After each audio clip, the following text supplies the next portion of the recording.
Hollywood sign is also an icon. It represents a place.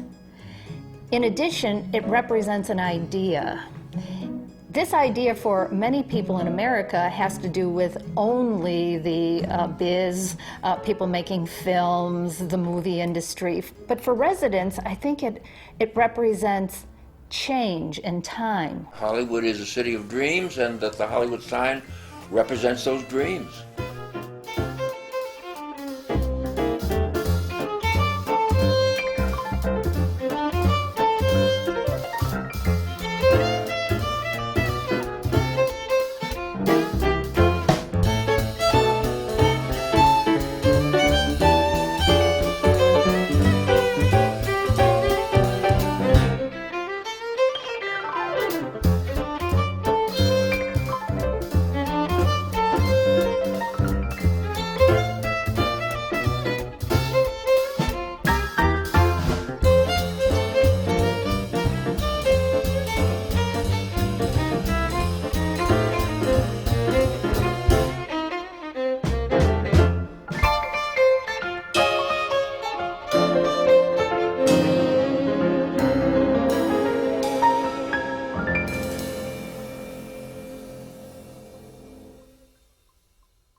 Built in 1923, the sign was an advertisement consisting of a single word, Hollywoodland. It replaced a painted board overlooking the village that stood until the lots under it were sold.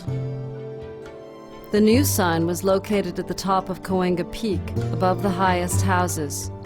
Lit by 4,000 light bulbs, it flashed in segments, holly, then wood, then land, before lighting up entirely. The dot below was a searchlight that lit up like an exclamation point. The total cost of the sign was $21,000. Ironically, the Hollywood sign started out as a promotion. It was to sell real estate. It was only going to exist on this hillside for a year and a half. It wasn't built to be permanent. It was a plug for the area with the money from the Chandler paper. And so it was just to come on up here where the air is pure and buy one of our lots. Because the Hollywoodland sign was built flimsily out of wood panels anchored by telephone poles, it regularly blew over. Its many light bulbs required constant changing, and ladders were propped up against the back of the sign for this purpose.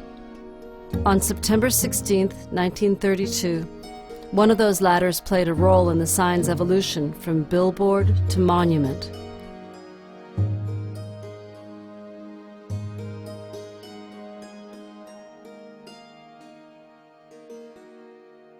The woman who would transform the sign by her suicide was an actress named Peg Entwistle.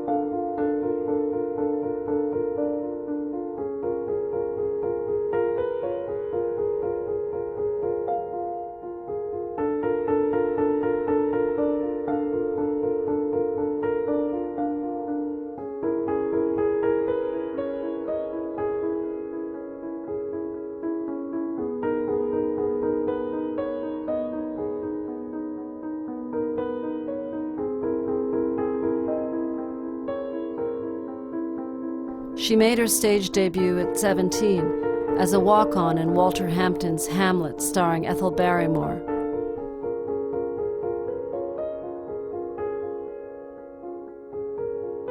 She quickly became a leading ingenue on Broadway. Peg was screen tested by RKO, which offered her a one-picture deal. She immediately was cast in an awful B movie called 13 Women.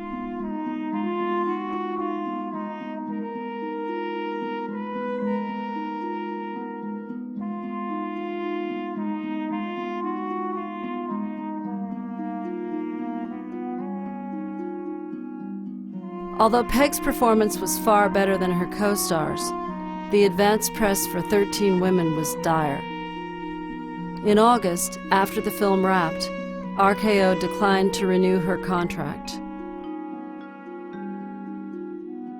It was the first major setback Peg had suffered in her career, but the latest of many in her personal life.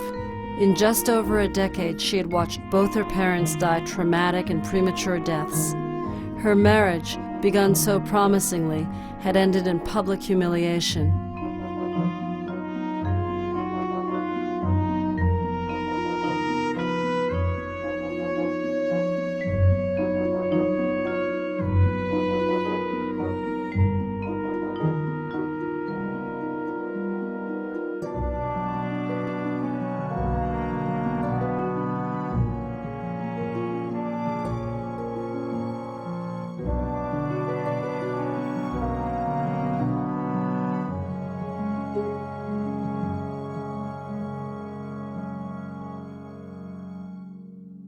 On the night of September 16th, she left a note saying she was going to visit friends in Hollywoodland.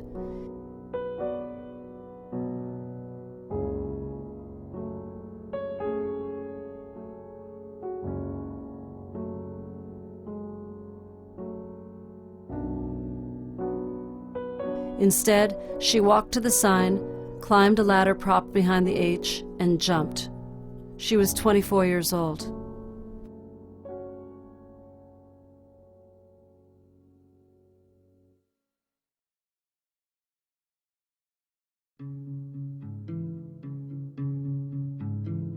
The Hollywoodland sign began its steady decline in the 1930s.